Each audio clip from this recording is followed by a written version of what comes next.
Hello, magical people. My name is Lou, and today I am going to try to share some thoughts about grief. It's one of those things that is a very ubiquitous human experience, and yet I feel like it's also one of those things that we don't talk about a whole lot.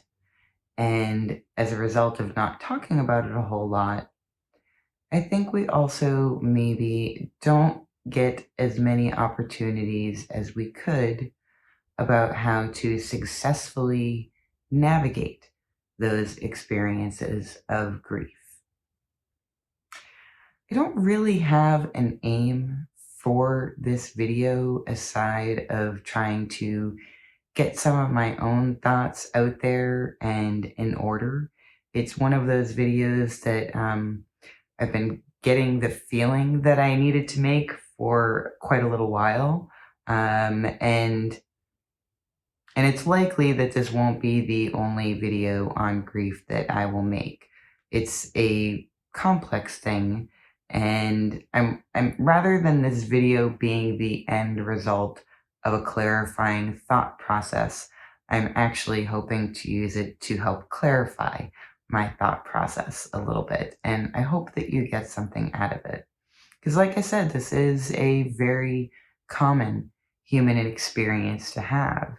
And like so many other human experiences, it shows up on a spectrum.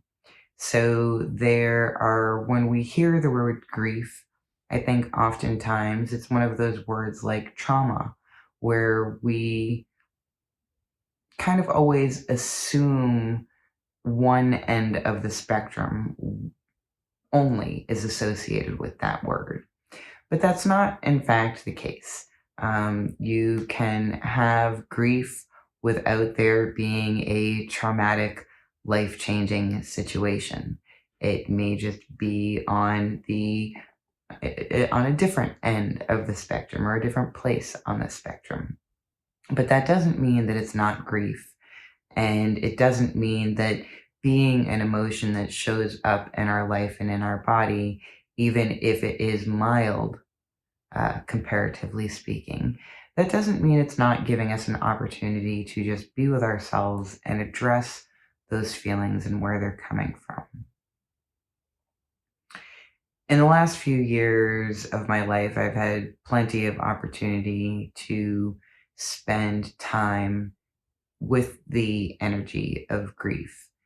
And one thing that I've noticed, not just in the last few years, but in fact, because of the last few years and what it's touching on from before, is that grief is very much it's a spiral type process.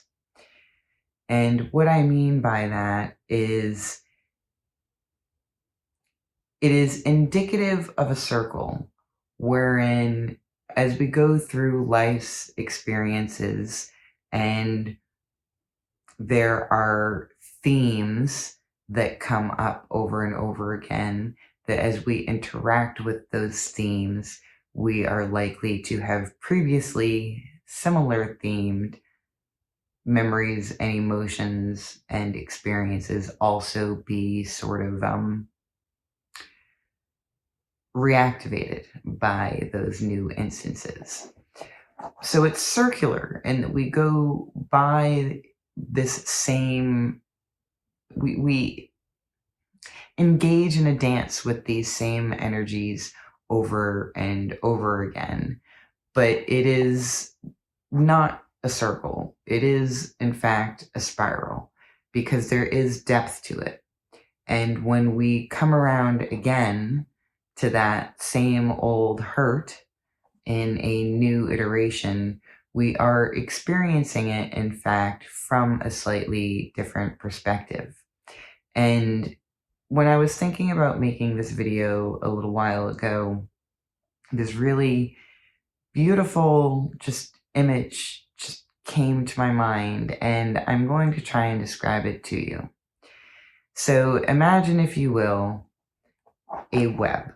And it is a web like the sky, that it is on the plane as when you look up and you see the sky and you experience it as being a plane sort of perpendicular to your standing on the ground. Okay, so imagine a giant web on this plane. And this web is comprised of different energies that together create the entirety of the possibility of human experience. So this is the web.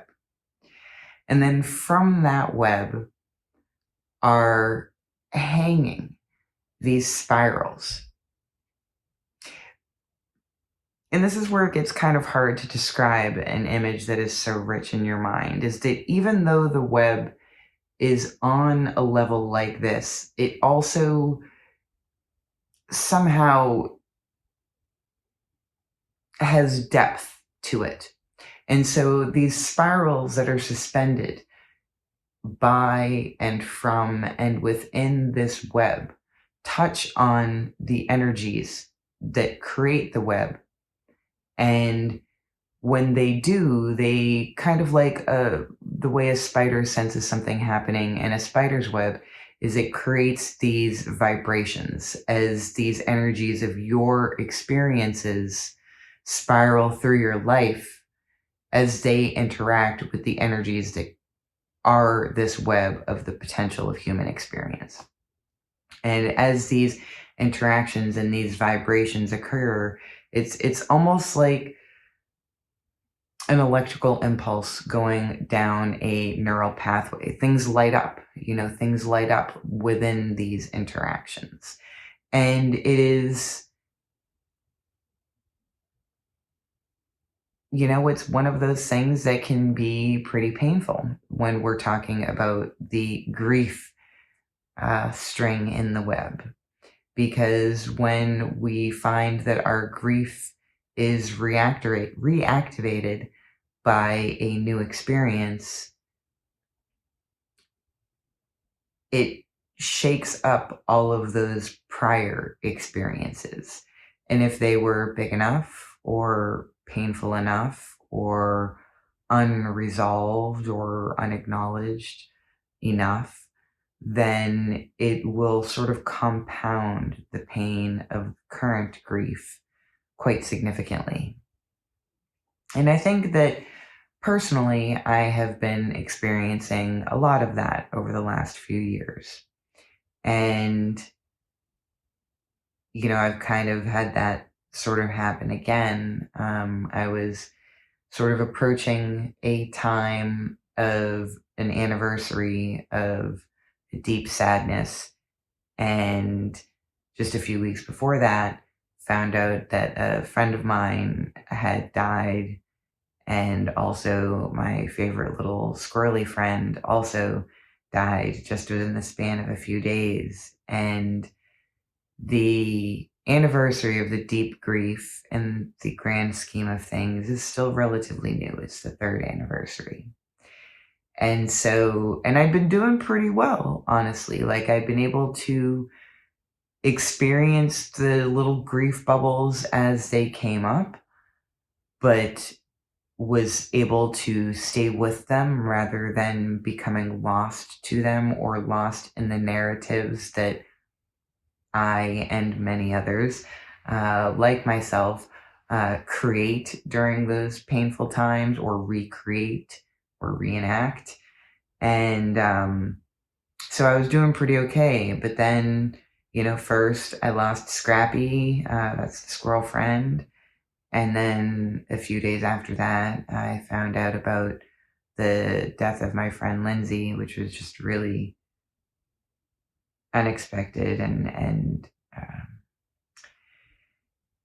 it really kind of re-exacerbated all of the griefs of 3 years ago that are the source of this more recent, very deep sadness. And in turn, 3 years ago, when I experienced those deep sadnesses, they reactivated much older deep sadnesses that I kind of thought I had already dealt with. But by dealing with, all I'd really done is manage to look at them when they became intense enough that I had no choice but to look at them, and otherwise just kind of hoped that time would sort of do the rest. For those of you who are into Enneagram, this is pretty much that sort of energy of seven, like avoiding as long as you possibly can. Um, so, just over the past couple of weeks, between the two equinoxes, actually, I, like I said, I'd been holding my own until I experienced these two new, very new griefs. And that just reactivated the two from 3 years ago, which I think still probably have some tag along residue of things much older than that. And I completely lost my space to it. Um, I was no longer able to be with myself as I experienced the grief so much as I became a bit lost to the grief, which, of course, because I'm me, also kind of brought up a lot of self-critical behavior, because whenever there are very strong emotions, it doesn't really even seem to matter whether the emotions are positive or negative, but when there are strong emotions, there seems to be a pretty good heap of self-judgment that shows along up with that, if the strength of the emotions is enough to kind of like kick me out of that place of equilibrium and being able to step outside of the self and observe. And so it kind of brought that blanket of grief quite thickly back around me for a couple of weeks. And it was very painful and gave me lots of opportunities to just over and over again try and show up for myself and try and be with myself without becoming lost to the pain, experiencing the pain without becoming the pain. And I definitely struggled with that quite a bit. And I think it's something that is a thing that many of us struggle with. And, for myself, like, it definitely sort of kicked up a lot of narrative of, well, of course, I'm not allowed to have these good, cherished things in my life, because why would I think I can have good things? And just this very negative, um, self defeating, nihilistic energy that is not my native energy. And I know that. But it felt very much like it was. And so,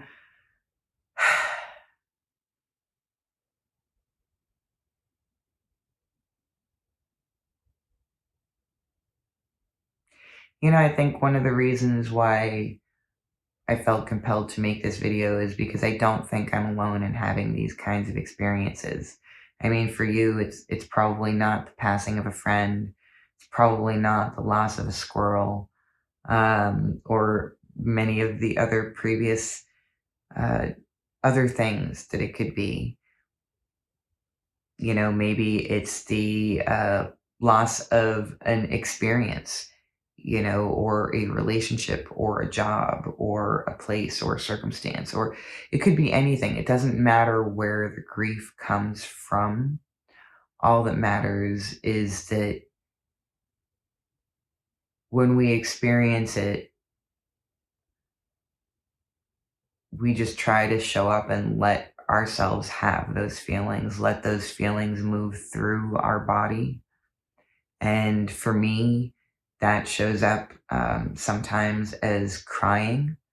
Um, I swear I've cried more in the last 3 years than in the entirety of the rest of my life, which is, I'm 48, so that's a long time.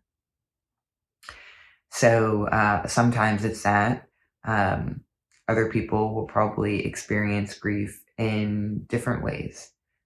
Sometimes, it is heavy, and I'm not really super good at in the moment paying attention to what my body is feeling like.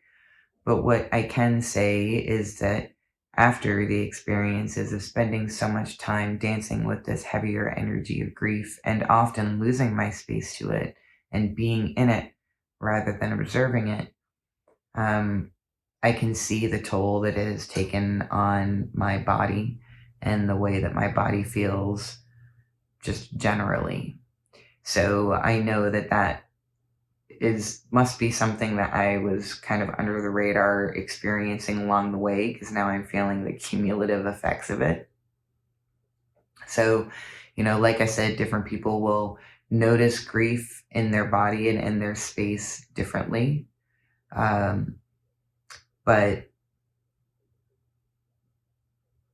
one of the things that I've noticed for myself, and even knowing that I've got, like, as far as attachment style goes, even knowing that I've got more avoidance than anything else, even knowing that with the Enneagram, my part of my tri-type is that type 7, even knowing that, um, all of those things about myself, I really just had this realization a few days ago where I was thinking about,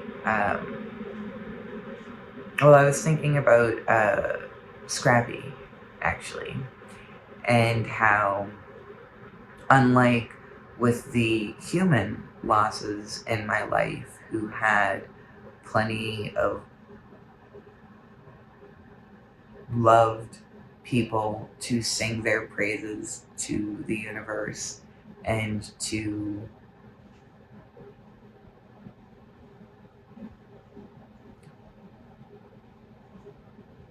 eulogize them.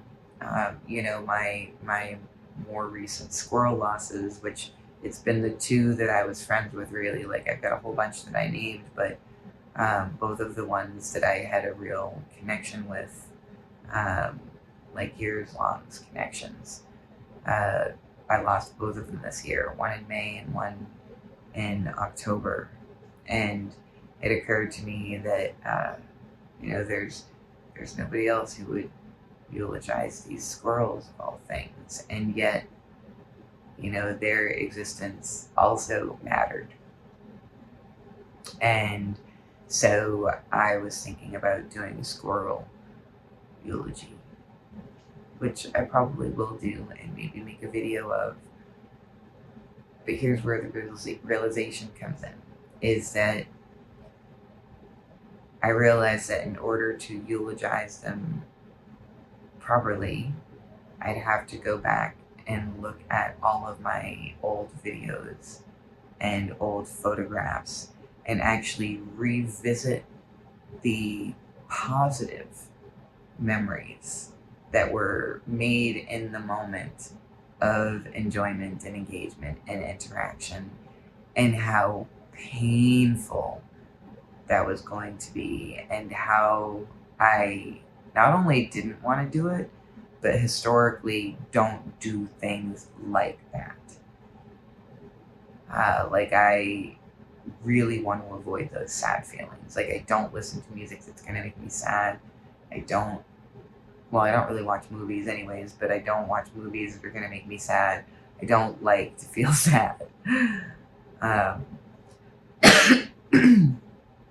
and yet, because of that avoidance, that systemic avoidance, as I've gathered these new griefs, which are inevitable in life, as I've gathered these losses of these cherished things, cherished people, and cherished creatures, beings,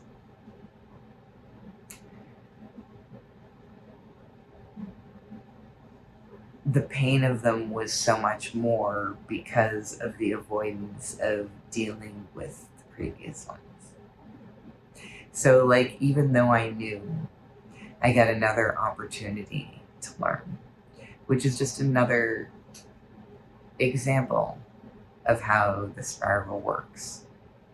There are these two things that, because of the way I'm like, I've got this deeper understanding of what that avoidant energy shows up like, and how it, while it may have been helpful in the moments that it was created, how its maladaptive nature has negatively impacted me now, and to hold space for that in a way that is non-judgmental, because it was helpful when it was helpful, and I'm grateful for it, so it got me here today. But now it's probably beneficial to update that a little bit. So, my friends, if you have been experiencing grief, my heart is open to you and to the pain that you're experiencing, and I encourage you to do your best to stay with yourself and let yourself experience the grief as it happens, in the way that happens. And even if you lose yourself to the energy of it for a little while, just keep remembering that these are feelings that you are having, that they are not you, and that if you continue to let yourself experience them, it will be easier to make that distinction.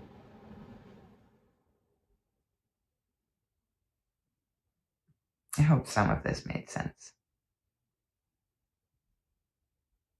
Please feel free to leave some comments below. Let me know if this resonated at all for you, if this made sense, if you had any thoughts.